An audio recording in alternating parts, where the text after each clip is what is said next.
is using the different diagnostics, using the PCR that looks for the core particles of the virus,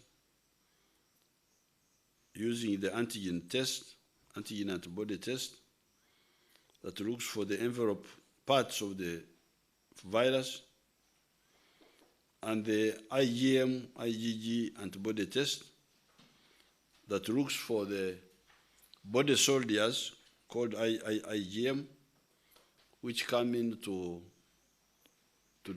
defend, and then another category of soldiers called IgG that come in to hold ground. We call it in the army.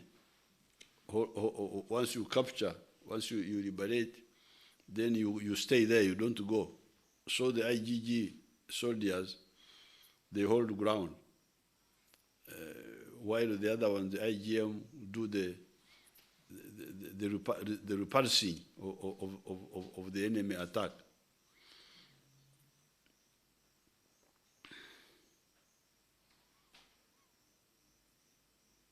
Our scientists, supported by the government, are working on all these efforts. What I do not want to hear of is the perpetual dependence of Ugandans on others. That must end. After the diagnosis, then, you get the treatment, which involves 3 efforts. Treating the core morbidities, that is the other diseases. Core morbidity. Morbidity means being sick. The core morbidities are the companions of corona. Comorbidity. Corona feels lonely and it wants company. It does well when it is company. And the company, diabetes, blood pressure, cancer, this other one, sukari, AIDS, even pregnancy, I hear, even pregnancy, just having babies. I think even sickle cells would be, don't you, what do you say about sickle cells? It's not a problem? It's not a big one?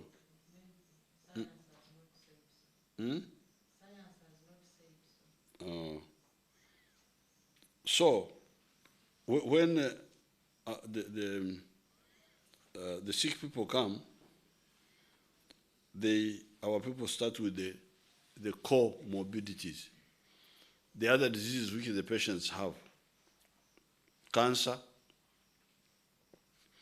Then boosting the immune system of the patient so that it fights better, e.g. vitamin C and zinc. These are from fruits. Vitamin C, zinc.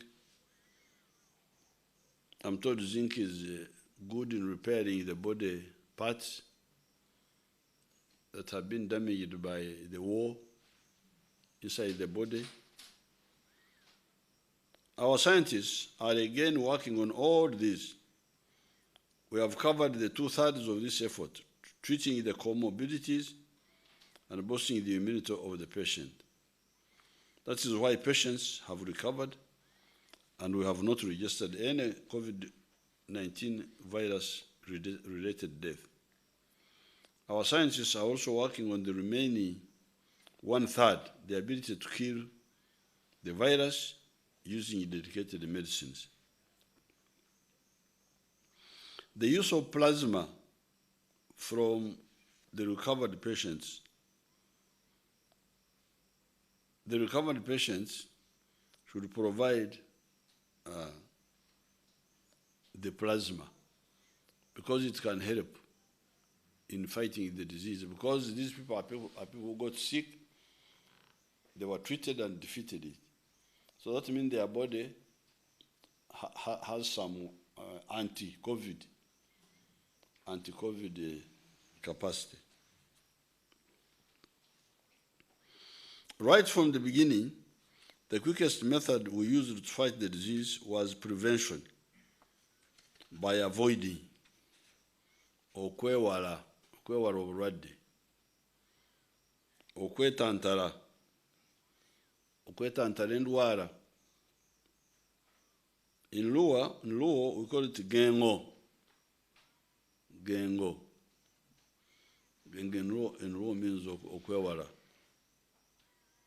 Rugbara is called a trita. And Ateso, Akaramojong, it is Aichokina. So when we say avoid how? You avoid as follows. Do not get near anybody coughing or sneezing. Do not shake hands or hug. Do not touch your mouth, your nose, or your eyes with unwashed hands.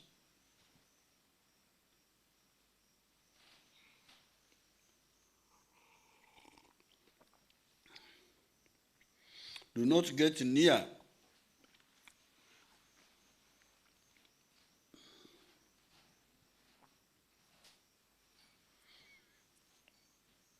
regularly sanitize all the surfaces that are touched by many people, such as tribal tops, door handles, chairs, armrests, microphones, etc. Wash your hands with soap and water or use sanitizers regularly. 6, after observation, the scientists have found out that even if you do not cough or you do not sneeze, but merely talking like I'm talking now, or simply breathing, if people are near you, fortunately these are the 4 meters,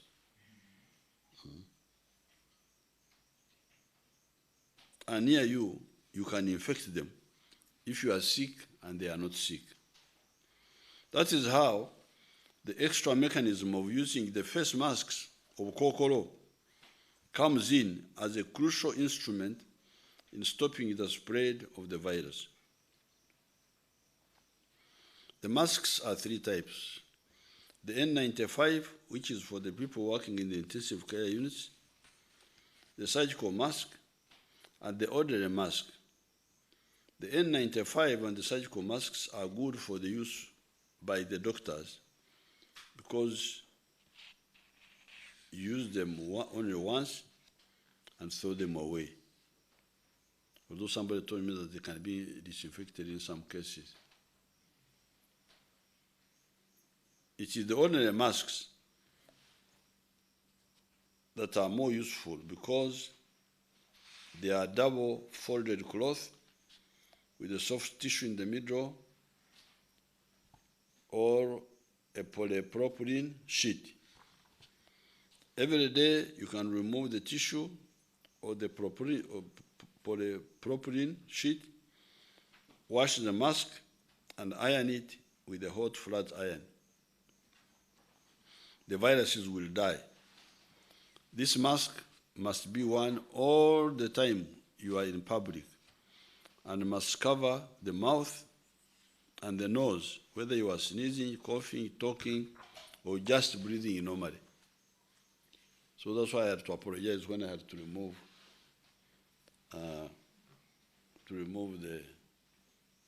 the mask.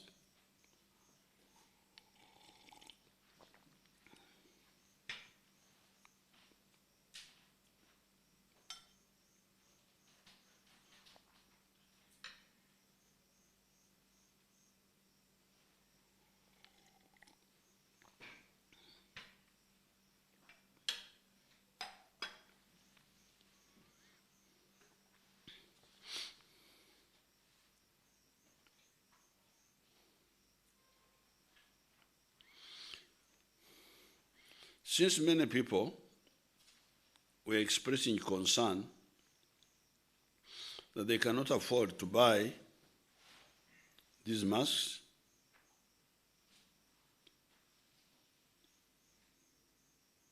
And also, the government wanted to ensure quality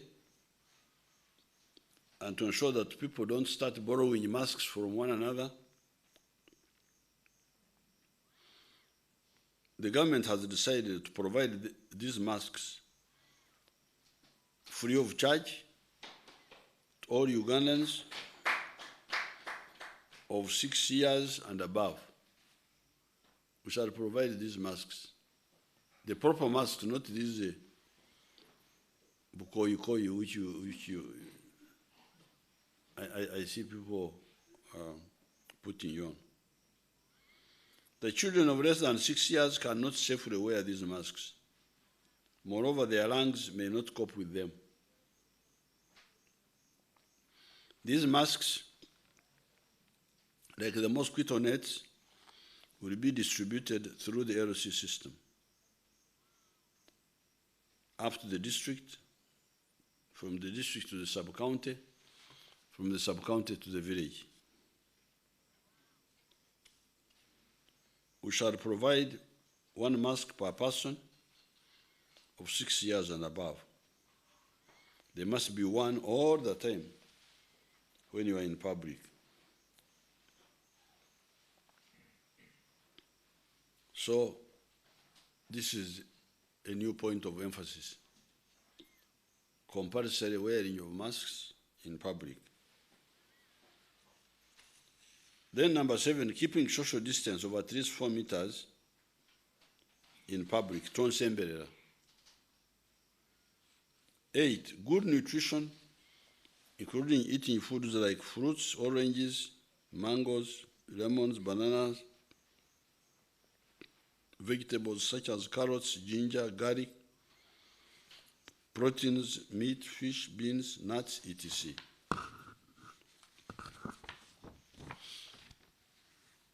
I normally remind everybody that we, the Africans, are the original human beings that have been here for the last 4.5 million years. The first vaccine against smallpox, what they call Omuze or Kawari in Uganda, was discovered by Edward Jenner in the year 1796. You can imagine, from 4 million years ago up to recently, when this man discovered the vaccine, we had no vaccine against smallpox.